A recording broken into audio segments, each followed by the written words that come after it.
kaasteetu ofitti gubattaa jechuudha. Malee ani waan sitti qannaan qaba. Ana qannaasisuuf inni kaan gubatee ani qabbaneeffadhee. Isa situ menna moroodhe namtichi. Akkasitti gubachaa jirta jechuudha. Gubataa bargaraan kee. Eenyudha kan gali jedheeni. Si jammar eenyudha kan gali jedheen. Gali abbaa kakushaa ko'ee kan intinisi ta'u itti si dawwalu si agarsiisu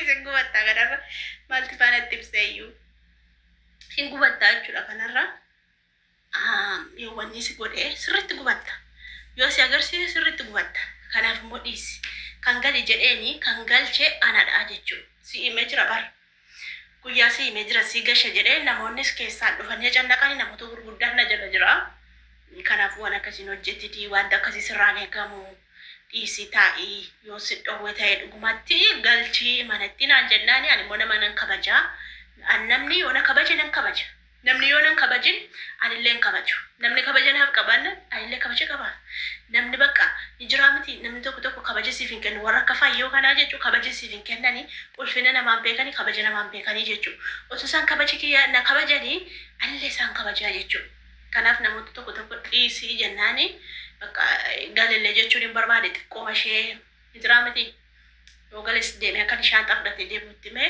bakka akkamitti ijoollee kee jedhi deebiiti akka ishee dhiisiin jedheeni ishee immoo rabbi qajeelchan jedheeni maali jennaani mataa abbaa manaarra baatee mataa abbaa manaarra kortee jechuudha isin amma situ bultii namaa diige situ akkana godhe naan jettuu jechuun beektan waan ta'eef dubbii waan hin beekneefitu keessa lixxanii laattuu jechuudha maaliif jennaani gaafa isheen akkasittiin mataarra gad dhaabattee jecha isaa dhaga'uu diddee qaalii isaa abbaa ijoollee teetii kabajaa qaba.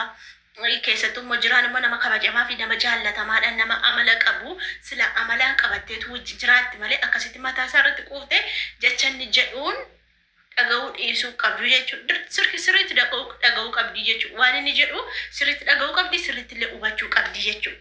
Isheen immoo diddee mataarra kortee irratti gaafa fincooftee jechuudha. Kanaaf anas immoo nadhiisi jennaan hin diddee abbaa dubbii jalqaba abbaa dubbii balleessee isinuun beektu. Isin warri koomentii tokko warroota dabaa warroota taraa nagarii warra amma kiyya hin geenye tokko kosii tokko jira jettanii namoota tokko miti namoota kosii fofokkataa waan ilkaan qoonfaafaa inni kaan ilkaan isaa faca'aa inni kaan dulloomee arrii baasee isaan kanatu achi dhufee koomentiin taane warra barritti darbetu deemaa heerumaa dhugaa anamma kana akkasitti burtukaana fakkaadhe dhikka guutee jiru haadha dhiiraati.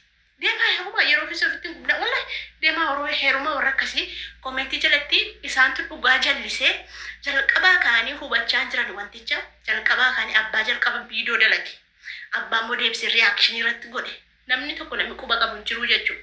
Ittuma dhufanii viidiyoo kiyya arganitti maalitti saritti akkasitti gaafa nalaaltan saree isinitti fakkaadha. Nam beektan malee jechuudha. Ani akkasittiin yoo kabajaan nama wajjin bulinaan jini kabajaan hin bula. Yoo mulfina wallaanin illee ulfina isaarraa fuudhaa jechuudha. Durumaa kee sodaan beeku. Xiqqaatte guddatte maal taate ani sodaa nama kamiitu hin qabu jechuudha. Sodaa nama kamiitu hin qabu kan hin sodaadhu rabbi tokkicha qofan sodaadha jechuudha. Kanaafi kun amma garaana gubuudhaafitu oh my god garaana gubuufitu abbaa kakuu fidattee dhufte kaameraa keewwatteetu tudungattee jechuudha.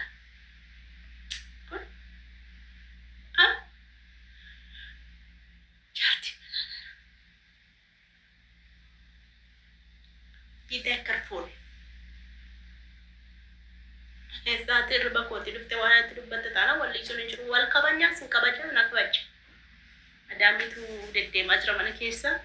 Saniifi kanaaf ganta jimaaloo gaddeebitu maalitti kana barakasi isheen yoo akkana taate gubattee niti qabbaneeffanne jettee kan naqeexu osoo abbaa manaa kee qajeelfattee ofii keetiillee qajeeltee abbaa manaa kee nama si qajeeludha nama gorsa kee fudhatudha nama si tuffatu miti isaa wajjin qajeeltee jiraattee irra guddeessa ture jechuudha. Anaa wajjin tallaamuu yookaan wajjin anaa wajjin haasa'urraa jechuudha. Ansi jammar warra kafayyootii fi warra koomentii tokko ijoolleen tokko koomentiidha bakka hin kenninaan jettanii beektaa nama fokkataa wayii jira bar kanaaf hin deebii kenna bar dhugaan isin nama fokkataa bakka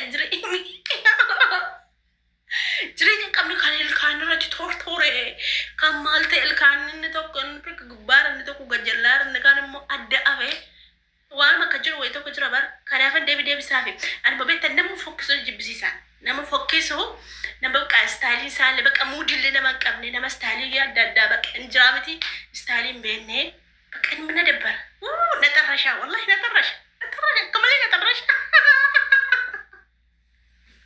warra akkasitti deebisa bar malee warra babbareedoo sibboo qabeetti amala qabeetti akka kiyyaa kana babbareedoo kiyyaa kanaaf deebisu bar kanaaf isaaniif deebisa ani mataa dubartootaati. Ani mataa dubartootaati saniifanii dirqama deebisuuf hin qabeetanii akkasii malee fayyoo immoo amma narra dhaabbattu abbaan kakuusi lammatatti deebisiin jedhee lammatanatti deebinaan hiccitii boombii